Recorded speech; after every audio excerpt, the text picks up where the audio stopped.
Hindi kayang tapatan ng kahit anumang halaga ang masasayang anyo ng mga trabahanteng nakatanggap ng regalo mula kay Shaira. Ang mga totoong ngiti at kislap sa mga mata ng mga ito, sobrang bagong bayad sa kanyang buong lugar.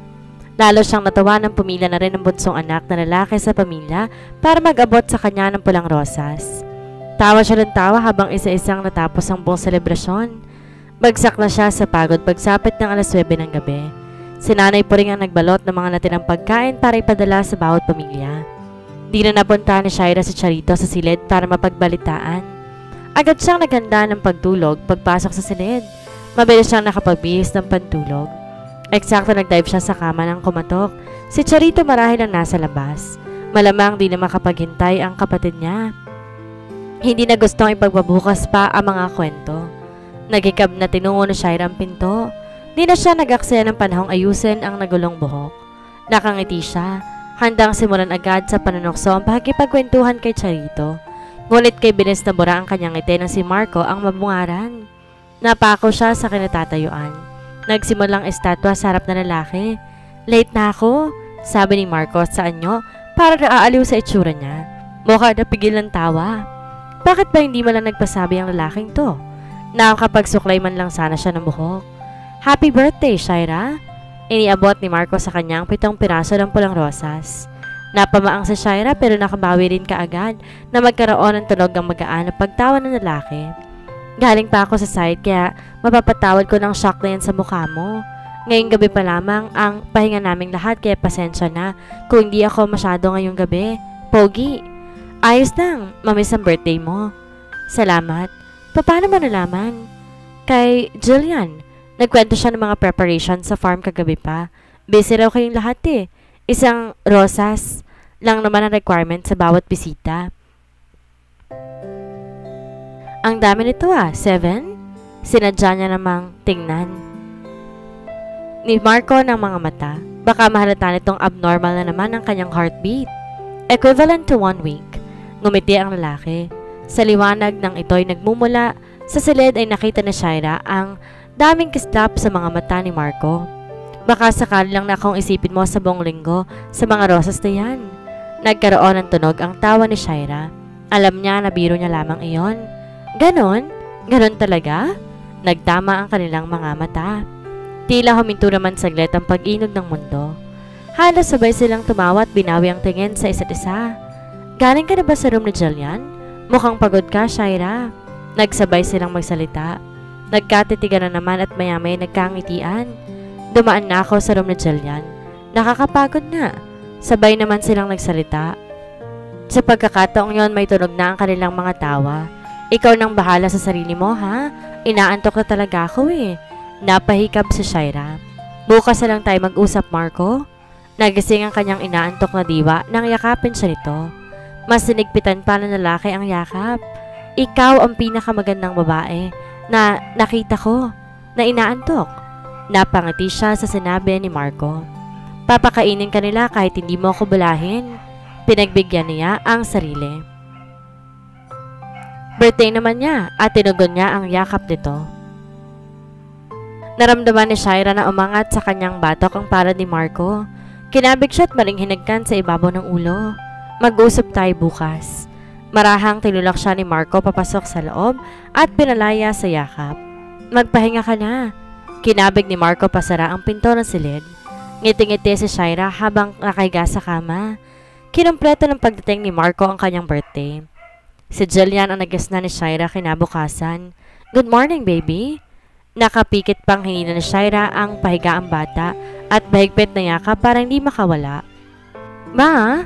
Protesta ni Jillian pero humagikik naman at niyakap din siya. Gising na, umaga na po. Sabay tayo mag-breakfast. Later, paungol na tugon niya. Inaantok pa ako, Papa. Matutulog pa si Ma. Oh, tila nagsusumbong na sabi ni Jillian na biglang nagpadilat kay Shaira. Paano po tayo magbe-breakfast ng sabay? Nasaan ang Papa mo? Bigla niyang tanong kay Jillian. Nasa bed mo po. Bangon na, Shaira. Gutom na si Jillian. Anang boses ni Marco mula sa kanyang tabi. Naparunok siya. Gustong hilahin ang kumot at magtalukbong. Di niya gustong makita siya ni Marcong bagong gising. Hintayin niyo na lang ako sa baba. Para siyang zombie na bumangon. Di hinaharap si Marco. Nakaupo siya sa gilid ng kama, nakatalikod sa peso ng lalaki. Susunod agad ako sa baba. Isama mo na si Jillian, Marco. Mauna na kayo. Okay po. Ana Jillian na nauna na tungo sa pinto para lumabas. Bumaba ka agad, Shaira, sabi ni Marco, kasunod ang di inaasang paghaplos ng kamay sa kanyang buhok. Napabaling tuloy sa Shaira sa lalaki para mapaungol lang ng pesilin nito ang kanyang ilong. Tumawa si Marco na magtamang kanilang mga mata. Hihintayin ka namin ni Jillian. Napangiti na rin lang sa Shaira. Unang araw na 25 years old na siya, ang ganda ng umaga. Nasa ilalim na si Shaira ng shower, hindi pa rin mabura-bura ang ngiti sa kanyang mga labi. Wala sa loob na napatingala si Shaira kay Marco. Nabungaran niyang lalaki sa labas ng pinto nang palabas na siya para sa sabay-sabay nilang almusal. Akala ko naghihintay na kayo ni Jillian sa mesa. Naputo ng pangungusap ni Shaira na masuyong umiti si Marco. Titig na titig sa mga mata niya. Mula sa kamay na nasa likod, inabot niyang single red rose. Ano yan? Rose, sagot ni Marco na lalong umiti. Di ni Shaira alam kung bakit nakakahawa ang ngiti ng lalaki. Di niya rin mapigilan ang sariling makapagtitigan dito. May malakas na hatak siyang naramdaman na hindi may paliwanag. Rose nga. Napahagod siya sa buhok. Napapangiti pa rin. Kahapon pang birthday ko, Marco. White flowers at hindi red rose na nakasanayin kong tinatanggap mula sa kanila. Hindi ko gustong maging isa sa kanila, Shaira. Nabura ang ngiti ni Shaira. Magkahinang pa rin ang mga mata nila ni Marco. Wala siyang maisip sabihin kaya't napatitig na lamang dito. Si Jillian, naghihintay sa dining. Naputo na naman ang pangungusap niya nang iangat ni Marco ang rosas at mabagal na nilapit sa labi nito habang di inalis ang titig sa kanyang mga mata. Dahan-dahang pumikit ang lalaki, kasabay ng tila slow motion na paghalik sa dulo ng isang petal. Naparinok si Shaira. Bakit pakiramdam niya? Siyang hinalikan nito. Dumilat na si Marco ay nakaawang pa rin ang kanyang mga labi. Animo na hipnotismong nakatitig sa mukha ng lalaki. Umangat ang isang kilay nito.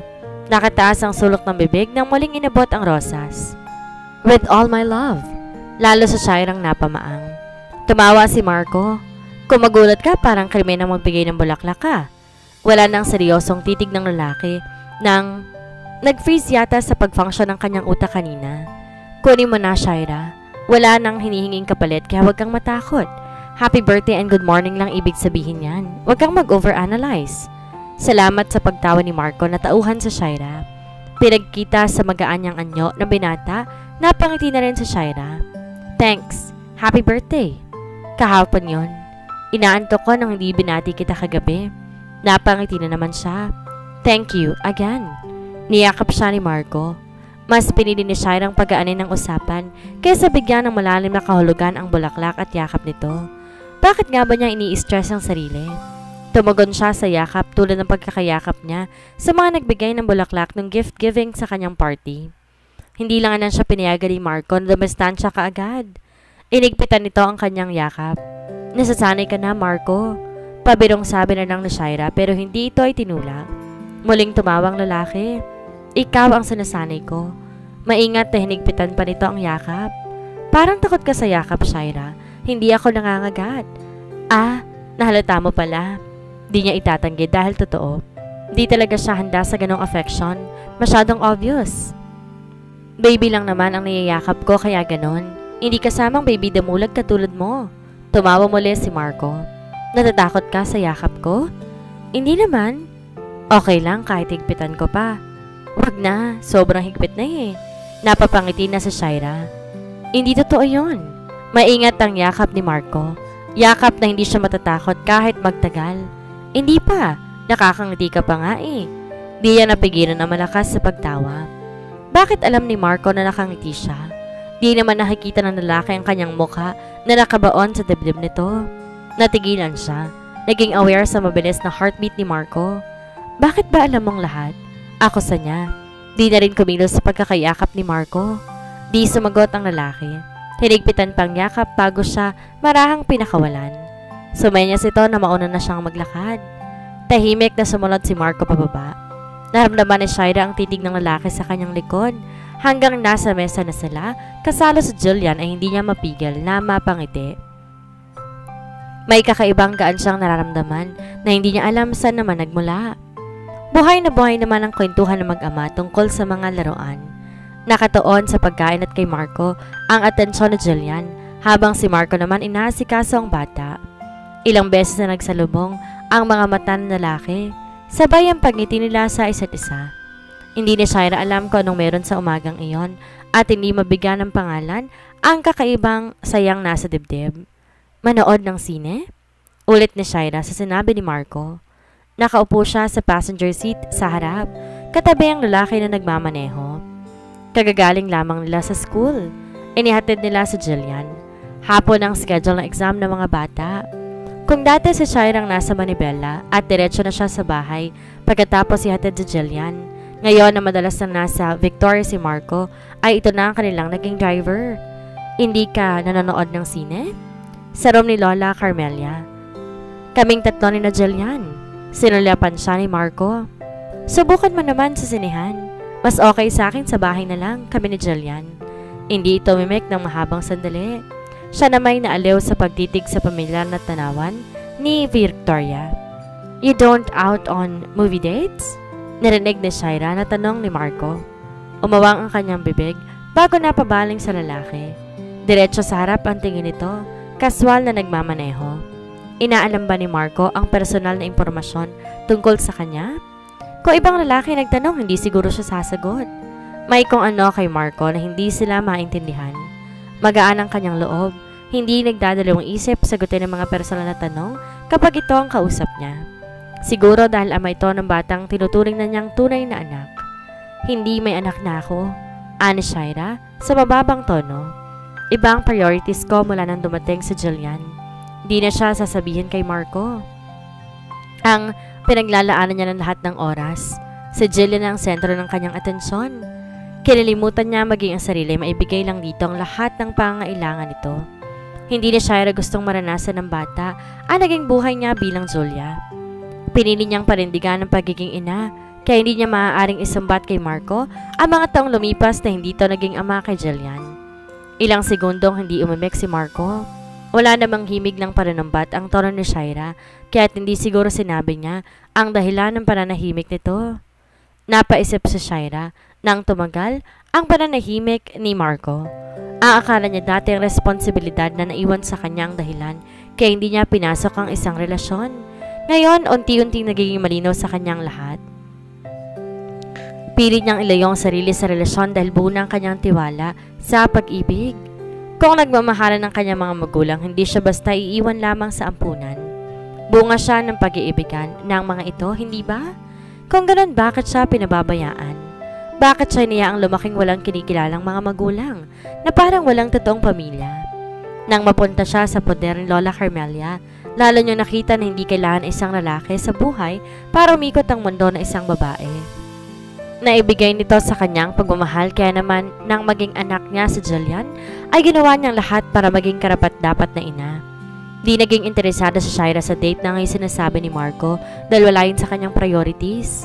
Okay na siya na sila lang na Jillian ang magkasama. Pero kung si Marco ang makakasama niya, baka magbago ang kanyang pananaw sa movie date. Para kay Marco, ang huling 2 linggong dumaan ang best 2 weeks sa kanyang buhay. Ang linggong nakasama niya si Jillian at kinukunan sila ng pictures ni Shaira, at tumbong linggo yun siya naman ang photographer ng mag-ina.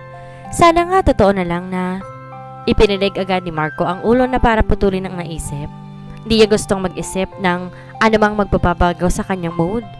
Nalampasan niya na ang bahagi ng kanyang buhay na ayaw niya nang balikan pa. Nakaahon na siya, unti-unting nawawala ang sakit. Nagiging masaya na ulit siya, kaya bakit hahayaan niyang sarili na maling bumalik sa sitwasyong iniwan? Unti-unti na siyang nabubuo. Unti-unti nang napupunan ang kakulangang nararamdaman. Malapit na siyang makalaya. Papa? Boses ni Jillian na nakapagpakurap kay Marco. Nakita niyang palapit ang anak sa kanya, nagtataka. Bakit walang picture? Kanina pa po kami nakangiti ni Mama. Nakaawang ang mga labing, lumipat ang kanyang tingin kay Shaira. Nakaupo ang dalaga sa isa sa mga sila sa garden set. Nakangiting nagmamasid sa kanila ni Jillian. Sorry baby. Aniya sa bata. Agad na muling inangat ang kamera para itapat sa mga mata. Di alam ni Marco kung anong eksenang nakita niya kanina na nag-trigger ng mga alaalang tinakasan. Hindi niya na gustong bumalik sa buhay na iniwan. Yun man ang kanyang totoong mundo, hindi na nais pang balikan. Mas gusto niyang mabuhay sa bagong mundo, kasama sina Jillian at Shaira. Ang mundong para sa kanya isang panaginip lang na anumang sandali ay magtatapos din. Sana hindi pa ngayon. Inayos ni Marco ang focus ng camera kay Jillian na kagad bumungis-ngis. Kuhang-kuhang masayang anyo ng kanyang anak. Oh, how I love that happy face, baby. Si Shaira naman ang sunod niyang subject. Di nagbago ng posisyon ng dalaga. Ngumiti lang, sabay ng pagkaplos ng hangin na bahagyang nagpalipad sa mga hibla ng buhok nito. Saglit tumigil ang paghinga ni Marco. Bakit kailangan maging napakaganda ng babaeng ito? Nag-flash ang camera. Di sapat ang isang shot lang. Inulit ni Marco na ilang beses kahit nalayunan ni Shaira ang atensyon. Kinunan pa niya ito sa iba't ibang anggulo. Bumalik na si Jillian sa mesa. Tinuloy ng dalawa ang ginagawa kanina. Tahimik na muling ginampanan ni Marco ang naputol na role, ang maging photographer ng dalawa. Sa pagkakataong yon, ginawa niya na ang role ng tama. Nagtapos sila na marami siyang naipon na magandang shots. Sisiguraduhin niyang may kopya siya sa mga litratong kinunan. Ang ikalawa at ikatlong araw ng special project ni Jillian kay Marco ay nasa labas silang tatlo. Napansin ni Shaira ang inuulit lang ni Marco ang mga lugar kung saan niya nakunan na mag-ama ng pinakamagandang litrato. Sa bahay, sa kotse, sa park, sa mall, sa mismong school. Isa lang ang bago, sa farm. Nagagawin nila sa weekend. Wala si Shaira ang ideya kung anong gagawin ni Marco sa mga litrato. Siguro tulad niya, itatago rin ng lalaki at babalik-balikan kapag lumipas ng edad ni Jillian sa kasalukuyan.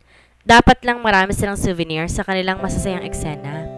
Nasa park sila ng Victoria. Pagkatapos ng klase ni Jillian, kumain sila ng lunch sa paborito nitong fast food restaurant. May mga shots din nakuha si Marco sa fast food. Si Shaira nag-drive papunta sa park habang abala naman si Marco. Kinukunan sila ng litrato sa loob ng kotse hanggang naidlip na si Jillian. Di nila ginising si Jillian na nasa park na sila. Wala sa passenger seat, nilipat ni Marco sa backseat ang bata at inayos ang pagkakahiga. Binuksan ng lalaki ang mga bintana at pinto sa backseat. Naupo sila sa damuhan, 1 metro lang ang layo mula sa sasakyan. Nakikita nila si Jillian na panatig ng tulog. Hawak pa rin ni Marco ang camera habang nagkukwentuhan sila. Nakikipag-usap ang lalaki sa pagitan ng flashes ng camera. Ginawa niyang subject ang mga close-up shots. Itigil mo na nga yan, saway ni Shaira. Pilit umiiwas kay Marco ngulit sa halip na magpapigil, lalo nagsunod-sunod ang pag-flash ng camera. Natawa na lang si Shaira, pati ang kanyang pagtawa na ilang beses ay agad nitong kinunan shots. Marco? Humalakak ito.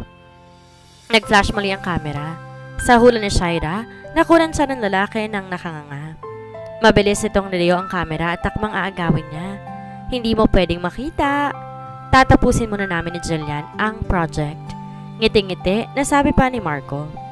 Siguraduhin mong okay yung mga kuha mo sa akin. Nakaangat ang isang kilay na sabi ni Shaira. Mawawalan ka ng pwesto sa bahay. Tumawa si Marco.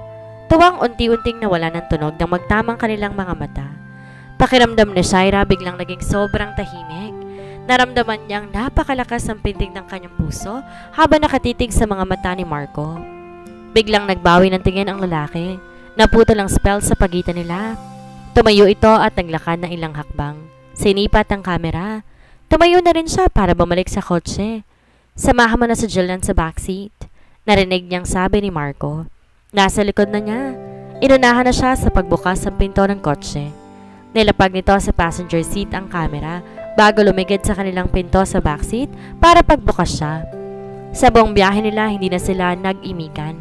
Hindi alam ni Shaira ang mga mata nito sa rearview mirror. Ang ilang beses na pag-ikot ng mata ni Marco kung sang kalye, sa harap dumiretso sa tamang daan pa uwi. Umalis si Marco ng hating gabi. Pagkatapos, mabilis na nagpaalam sa kanya na kailangan na nitong umuwi sa apartment. Tumango lang si Shaira. Ingat ka, Marco. Sobrang late na.